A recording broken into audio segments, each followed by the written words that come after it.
The chill of the early Illinois morning clung to my coat as I stepped through the glass doors of the branch. Officially, I was here as a temporary consultant assigned to assist a special project. Unofficially, I was here to see for myself why this place had been bleeding red ink for 3 years straight. Despite the market booming, inside, the atmosphere was flat. Conversations died when I walked past, replaced by the dull hum of outdated machinery and the occasional clack of keyboards. No one smiled. No one asked where I was from. They didn't need to. To them, I was just another outsider passing through, here to witness the slow death of a sinking ship.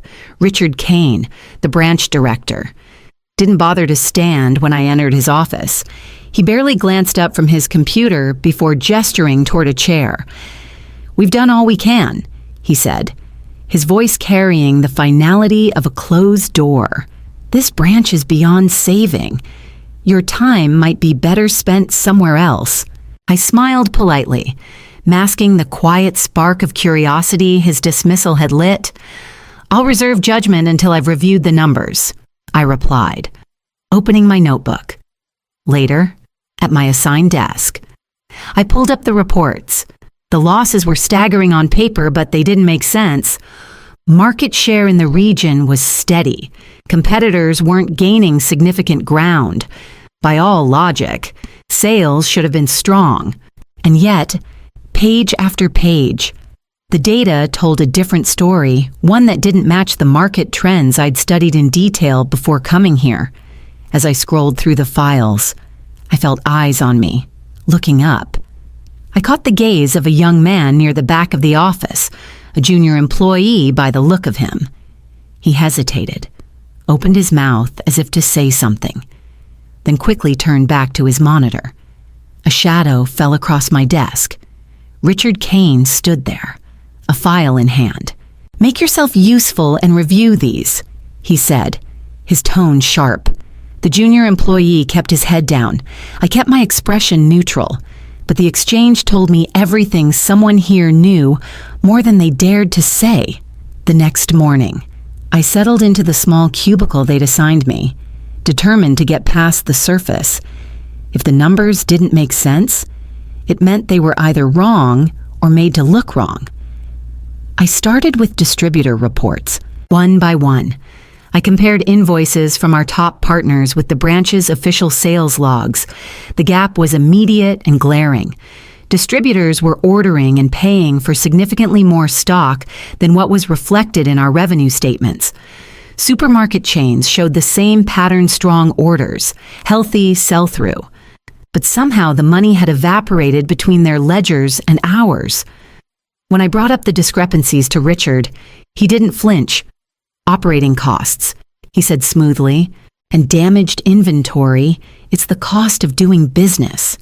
His explanation was so casual, so rehearsed, it was almost insulting.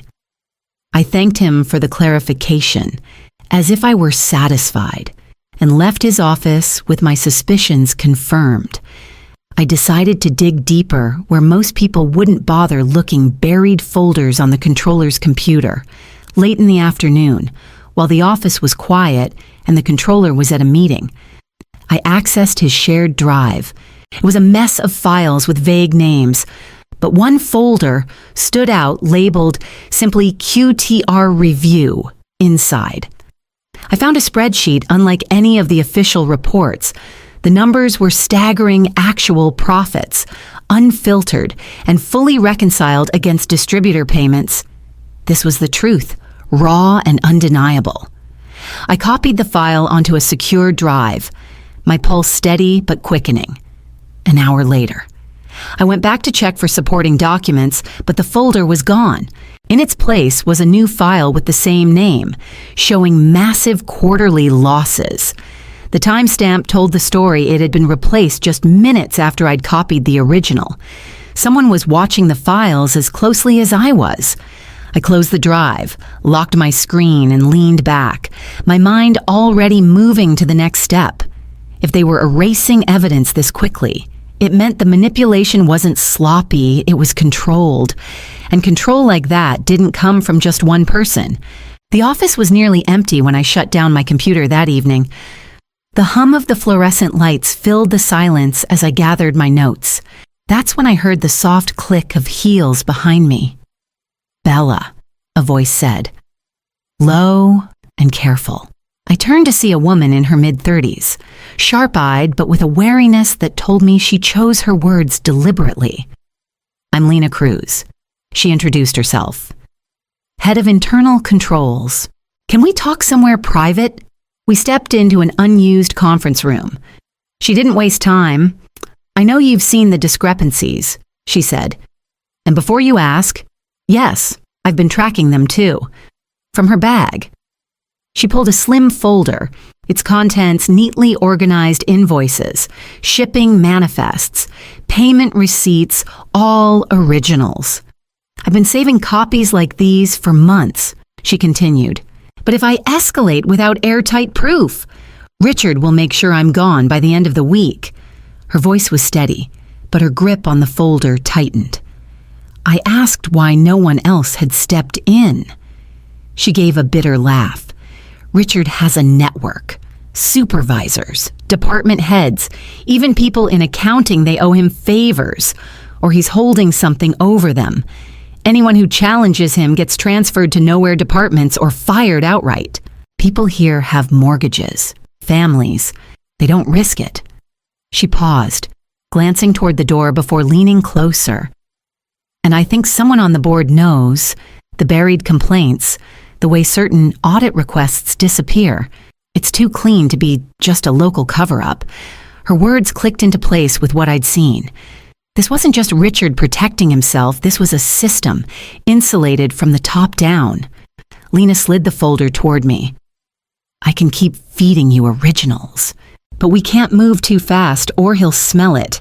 We'll need to be invisible until we're ready." I tucked the folder into my bag, meeting her gaze. "Then we start with silence. Let them think we're harmless." Lena nodded once, and without another word, slipped out of the room.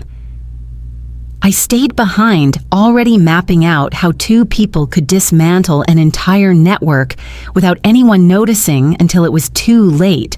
Over the next week, I traded the role of consultant for something far less threatening. Lena arranged my rotation through different departments, introducing me as a temporary intern sent to learn the ropes. The title worked better than any disguise. I became invisible. People ignored interns, which meant they spoke freely in front of me.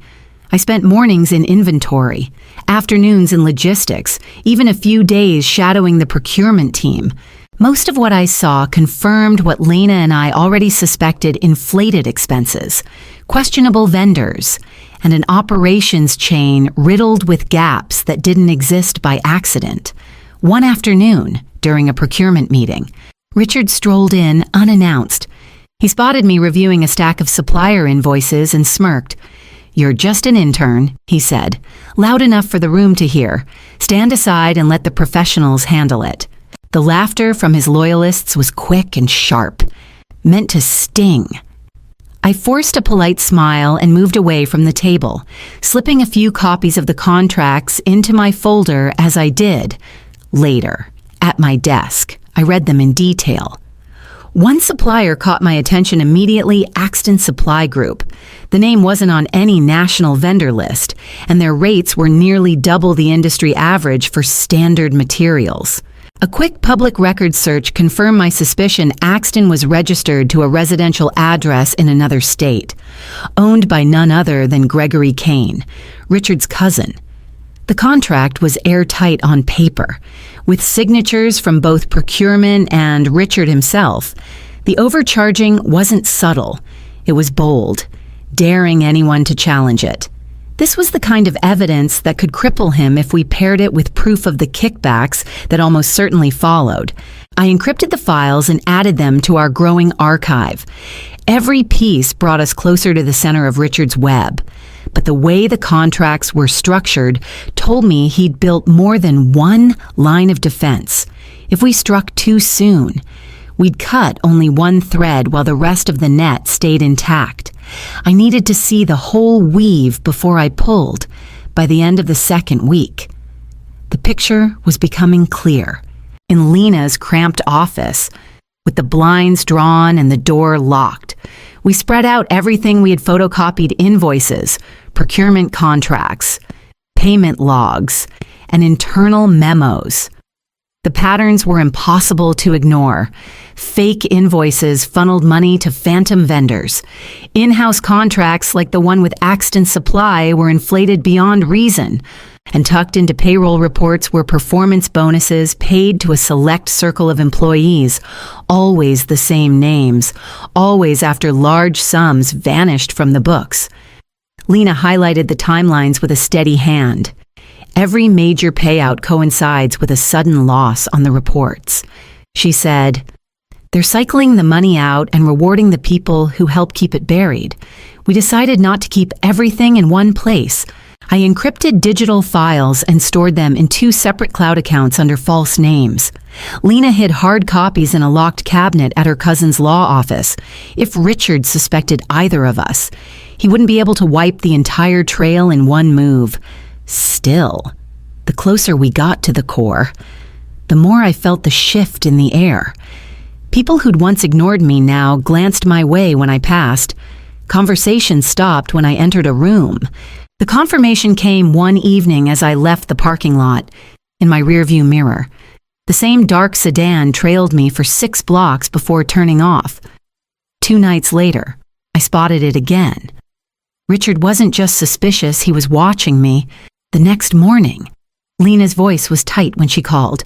"He's digging into my HR file," she said. "Claims he's reviewing staffing efficiency. That's code for finding a pretext to fire me." We both knew if Lena was removed, the operation would collapse. The documents she held were irreplaceable, and her access to live financial data was our lifeline. I told her to stay calm, keep routine, and let him believe we were still playing small.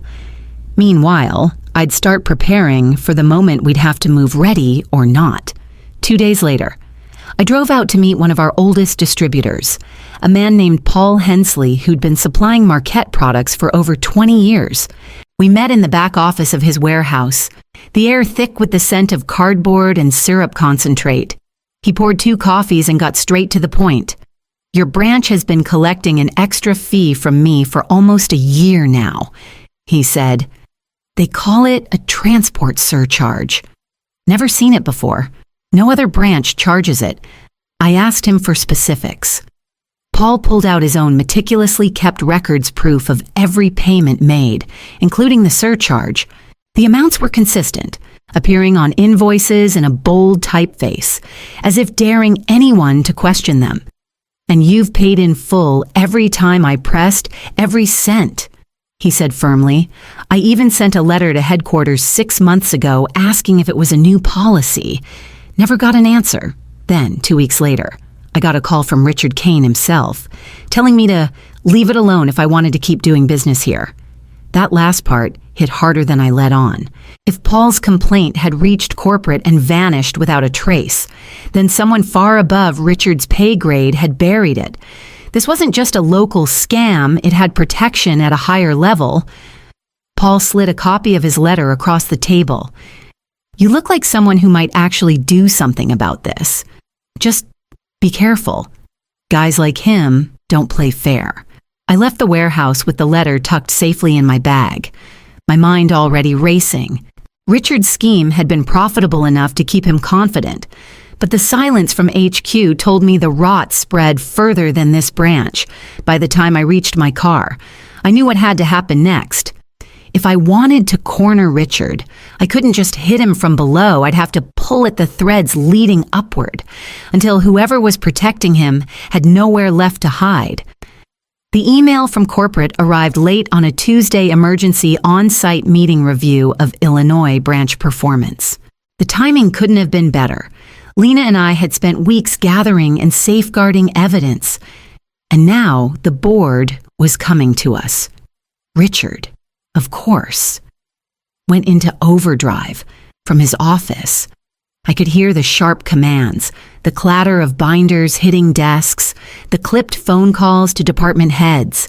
He was building his defense with the same precision he used to manipulate the book's charts full of red numbers, projections that painted him as the unlucky captain of a sinking ship. Lena and I worked in parallel, quietly finalizing our own presentation. We organized the evidence into a sequence designed to strip away every one of Richard's excuses, original invoices, distributor payment confirmations, contract details linking Axton's supply to his cousin, and now Paul Hensley's buried complaint to HQ. Everything was cross-referenced, time-stamped, and impossible to dismiss. 2 days before the meeting, I passed Richard in the hallway. His eyes lingered on me longer than usual, calculating. That afternoon, Lena forwarded me an email she'd intercepted. Richard's assistant had mistakenly sent it to the wrong L. Cruz. The message was short, but it told me exactly what I needed to know. Be careful, that girl isn't what she seems. Someone had tipped him off. It explained the sudden way he started watching me during meetings, the way conversations halted when I entered a room.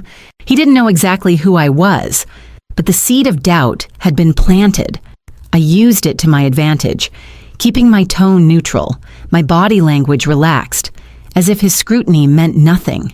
The night before the meeting, Lena and I locked the final version of our evidence into a secure case. "Once this starts," she said quietly, "there's no going back." I nodded, sliding the case into my bag. Tomorrow, the boardroom would no longer belong to Richard Kane, and he wouldn't see the final blow coming until it was already too late. The boardroom was a theater of polished wood and glass, the air thick with the scent of coffee and tension. The directors took their seats while Richard stood at the head of the table, his lost defense presentation queued up on the screen. He launched into his speech with practice confidence slides of declining sales, bullet points about market saturation, and charts showing operating costs creeping upward. I let him go on uninterrupted, taking notes, watching the subtle nods from a few directors who were clearly already on his side. When he reached the final slide, I spoke up. "Those numbers don't match distributor records," I said evenly. "And they certainly don't match the payments we've verified." The room shifted. Richard's smile thinned. "I'm sorry, intern," he said, drawing out the word, "but this is a board-level discussion. You have no right to speak here." I didn't flinch. With respect, I've reviewed original invoices, supplier contracts, and internal payment logs. The losses you've reported are manufactured. His voice rose, sharp enough to slice through the air. "You're just an intern. What right do you have to speak?" He jabbed a finger toward the door. "Get out. Now." I gathered my folders slowly, my chair scraping lightly against the floor. Every eye followed me as I stepped out into the hallway. Once the door closed behind me, I pulled out my phone, dialed a single number, and spoke 3 words. "Dad, come here now." There was no hesitation on the other end, just a calm. On my way, I slipped the phone back into my pocket and stood by the wall, my heartbeat steady. From inside, muffled voices rose and fell, Richard's sharper than the rest. The directors would have questions, soon, questions he wasn't prepared to answer. Minutes later, footsteps echoed down the corridor, slow and deliberate. The door handles clicked, and the double doors swung open. Every conversation inside the room stopped as the figure stepped through, his presence filling the space before he even spoke. I followed him in, ready for the moment everything would change. The shift in the room was instant. Charles Marquette stepped through the doorway, his measured stride and unblinking gaze pulling every eye toward him. The directors straightened in their seats. Richard's voice caught mid-sentence, the color draining from his face as recognition set in. "Mr. Marquette, sir," "I wasn't expecting you weren't supposed to," my father said, his tone calm but edged with steel. He stopped at the head of the table, letting the silence stretch before his eyes landed on me. Isabella. The name cut through the tension like a blade. A murmur rippled through the directors. Richard blinked rapidly, his gaze darting between us. "She's your daughter, my youngest," Charles confirmed. "And the reason I'm here." I stepped forward and placed the secured case on the table. Lena, seated at the far end, unlocked her own folder and began distributing copies of the documents. Slide by slide, the projector lit up with the truth-inflated contracts, falsified loss reports, hidden supplier ties, and payroll bonuses linked directly to Richard's inner circle. Lena spoke with steady authority, confirming each detail and cross-referencing the dates and signatures. There was no room for misinterpretation. Every piece fit together with precision, each connection driving the nail deeper. Richard tried to interrupt twice, but my father raised a hand each time.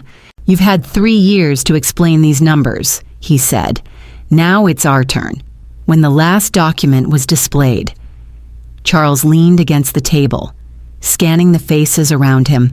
"I've suspected this for months," he said evenly, "but I wanted to see how deep the rot went and which of you would stand by Richard when the truth came to light." The directors shifted uncomfortably. A few avoided his eyes altogether. My father made a note on a folded sheet of paper, his expression unreadable. "This meeting," he said, "is no longer about reviewing branch performance. It's about determining who in this room will remain part of this company by week's end." Lena closed her folder quietly. I caught her eye and gave the smallest nod. The storm had only just begun. By the end of the week, Richard Kane's name was stripped from every office door and corporate directory. Security escorted him out quietly, but the sight of him passing my desk eyes down, jaw tight, was a reminder that power doesn't vanish without leaving shadows. The board moved quickly to fill the vacuum. Lena Cruz, whose persistence had kept the truth alive long enough to expose it, was appointed branch director. Her first act was to call an all-hands meeting, laying out a commitment to transparency and rebuilding trust. For the first time since I'd arrived, I saw genuine optimism in the faces of the staff. My own role shifted as well. In a private meeting, my father handed me a slim leather folder. "We've identified other branches with the same suspicious loss patterns," he said. "You'll have full discretion to investigate them quietly." I accepted without hesitation. The investigation here had been one battle. The war was still ahead, a week later. At Lena's modest promotion ceremony in the renovated conference room, she stood before her team in a crisp navy suit, delivering her speech with calm authority. When it was over and the applause died down, she made her way to where I stood in the back, leaning in just enough for me to hear. She whispered, "We've only just begun."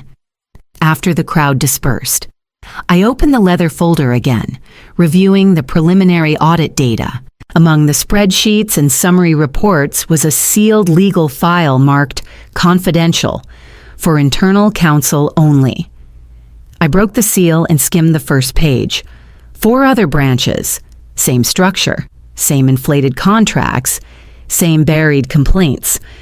The names of their directors were neatly typed at the top, each one a familiar face from corporate functions, all of them smiling in my memory.